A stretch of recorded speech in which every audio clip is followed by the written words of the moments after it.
Thank you, Agnès. I have two questions. First one is about cross-banking, cross-border banking. The easiest way to have cross-border banking is to have pan-European banks.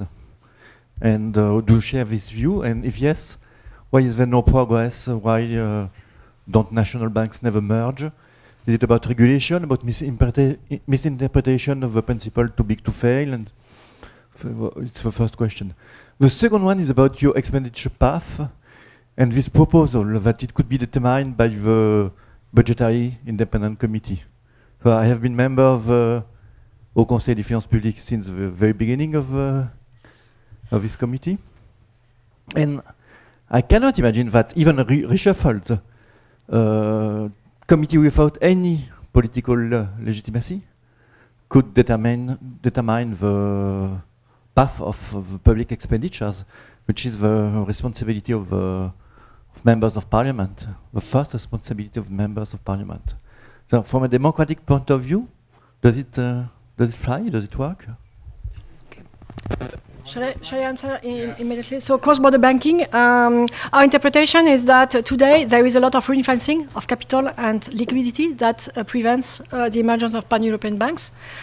Typically, a bank that has subsidiaries in several countries will need to hold capital in each subsidiary. So the supervisor in each country will ask for an amount of capital and amount of liquidity. So there is a penalty, in fact, in being pan-European. So there is a need to remove these hurdles.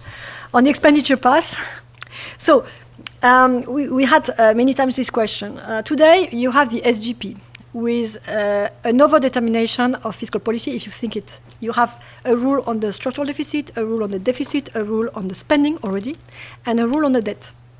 And in a sense, fiscal policy is over-determined today. So what we propose is to give back some leeway to the governments, in fact. If a government wants higher spending, fine. But there is need to be higher taxation. Okay? So the political debate must be about the level of spending rather than the level of the deficit. So this is, and having a and with our proposal, in a big crisis, the deficit can go to 10% of the GDP. It's fine. It's fine. So there is much more flexibility in what we propose compared to the present system. And on the top of that, the present system relies on rules that are checked at European level, whereas what we propose is to give much more national responsibility. So whether it's the watchdog or... You could argue about this, but it was not my question. And yes, the question was, yes. Yeah. And another argument also is to say that today we are in a corner where we rely only on rules. In fact, if you look at the literature, fiscal discipline should rely on three things. One is the rules, one is the institutions, good institutions, and the third is market discipline. So there's a lot of debate on whether market discipline exists in the first place. Okay, but we are in a corner. We only rely on rules. So the idea is to go a little bit more in the direction of relying on institutions that can be independent bodies, watchdogs, and a little bit, very slightly, on a market discipline. And I don't think the proposal gives away some political power, just the opposite. Thank you for your presentation. I have a really quick question. According to you, should the euro area keep growing in terms of member states, or should we first focus on consolidating this area? Thank you. Okay. So there is a legal answer and there is an economic answer. The legal answer is that all countries in the EU are committed to join the euro area when they're ready. Okay. So initially we thought about the Maastricht criteria. Now we know that it's a little bit more complicated, and most economists would argue that there should not be a rush. because in a country that is still in the catch-up process, you need to have more inflation. And more inflation with the same nominal interest rate means negative real interest rate, and this is very risky because it's an incentive for more leverage. So my own answer is, please don't rush. So the idea of having Bulgaria in the euro area in a few years makes me a little puzzled. Thank you for this presentation. Going back to your discussion on risk reduction and risk sharing, how crucial do you think it is that a true common mutualized debt is introduced in the euro area for it to be viable on the long term? Mutualized debt? Yes. Okay, so the debate on euro bonds is very complex and tricky because it was introduced initially as a way to mutualize the legacy debt. Whether it was a red bond, blue bond proposal, or the proposal by the German wise persons of redemption fund, the idea was to mutualize legacy debt. And I think we have moved in order to manage the debt reduction over time.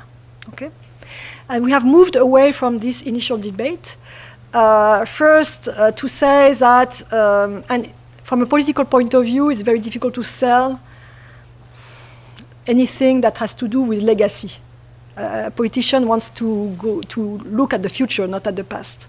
So it's very difficult from a political point of view, even outside Germany. Now it has moved in two directions. The first one is to have fiscal capacity that could maybe borrow, but this is very controversial, on the markets to fund projects, okay, or to fund a fiscal stabilization capacity.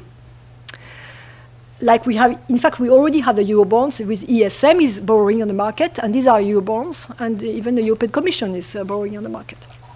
So on the other side, there is a discussion going on SBs, on the so-called safe bonds, but the idea is not to mutualize the risk. The idea is to create a bond that will stabilize the market. Because what we have today, when there is a crisis, there's a flight to quality, and quality is considered German bonds.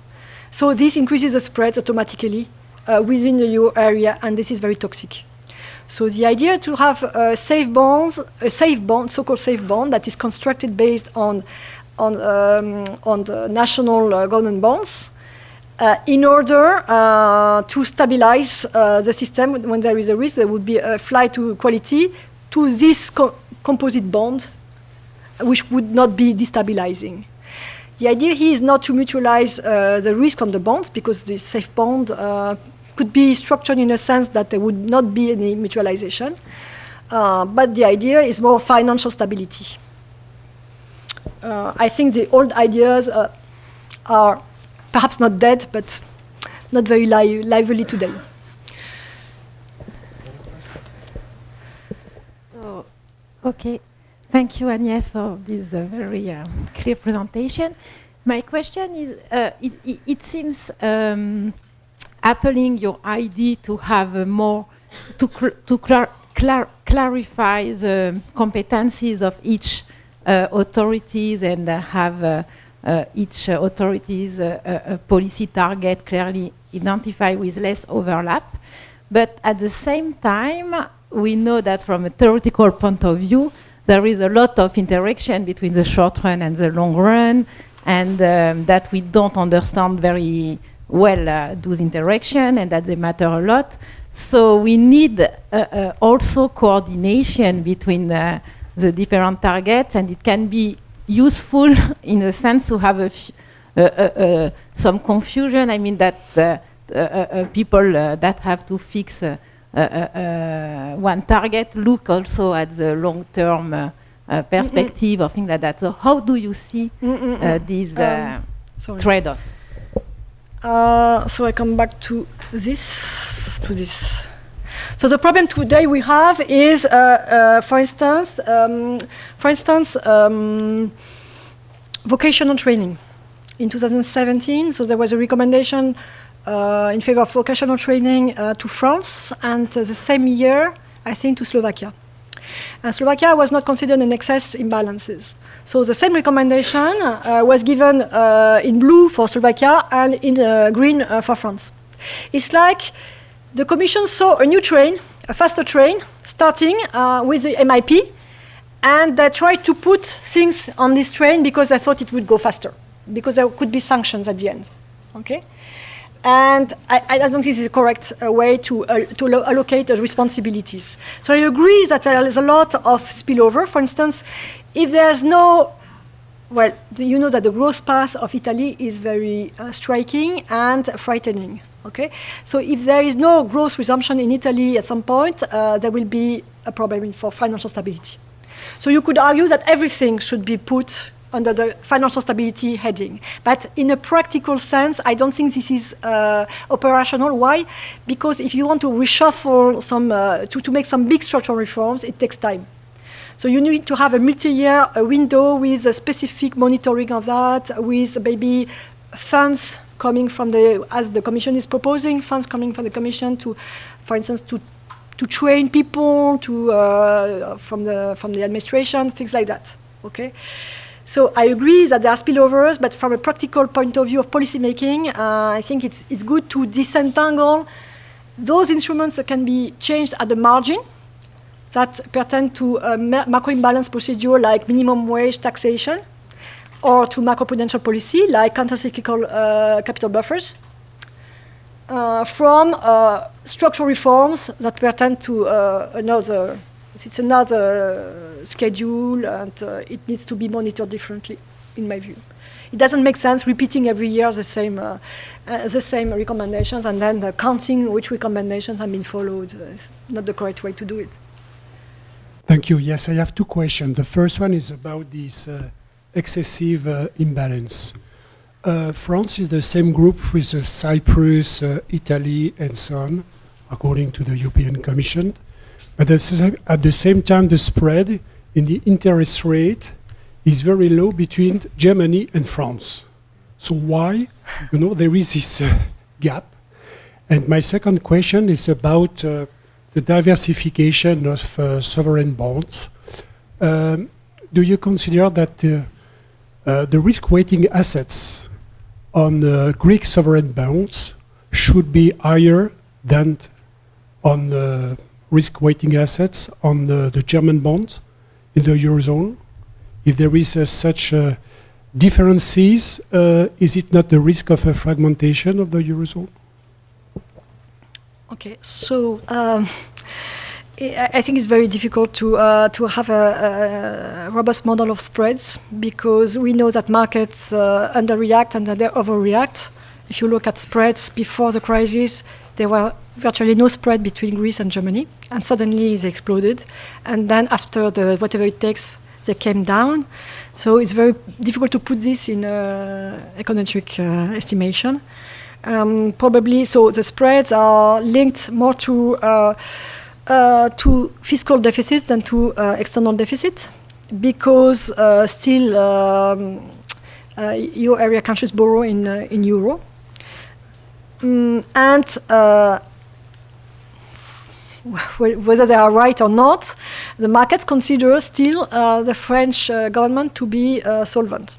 Okay, so the French treasury bonds are considered as a safe asset, but this may change in the future.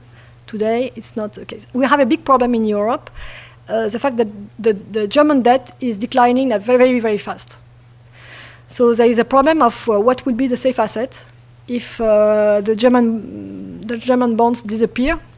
The financial system really needs these safe assets, and so there is a debate on whether you can construct them or not, and magically change risky asset into safe assets. So there is a big debate on that. It's very technical.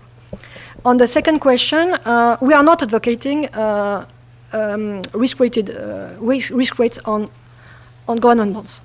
So this must be very clear. There would not be any weight on Greek debt. weight, yes, on grid debt. Just concentration charges. So it's just the idea. So it's just the idea that the holdings of bonds should not be penalized, whatever the country. What needs to be penalized is concentration. Okay, so because otherwise there will be there is a risk of a crisis. If you introduce a weight on some debts and not the other ones, everybody will sell these debts, and you have a bond crisis immediately. So we should make a regulation of large exposure. The problem of the regulations on large exposures is that you have threshold effects. So you can have self-fulfilling crises close to the threshold. So it's a discontinuity that is quite tricky. Good. Okay, may I conclude just with one maybe naive question or provocative question? You can answer or not. It's up to you. You are referring quite... sorry, a mic. Okay, do you need one? You're referring... I don't know how it works. Thank you. So, my question was a naive question. So, you are referring to Tirol's work and in your presentation. So, are you giving a policy dimension to Tirol's topic, and who is missing maybe in the theoretical models by Tirol or not? I told you, if you don't want to reply, that's not a problem. But you are referring to Tirol's work. We're listening. We had the chance to listen to Tirol on Monday. So what do you think? I was just alluding to a very famous paper by Tirol and Obstrom on liquidity, outside liquidity, inside liquidity, and the fact that it's only the government that can pledge future revenues indefinitely, whereas the private sector cannot. Therefore, government bonds have superiority over other forms of debts in order to ensure the liquidity of the system. Now, I'm not going to give an assessment of recent research by Tirol. Sorry for that. That's okay. Thank you again for the wonderful presentation.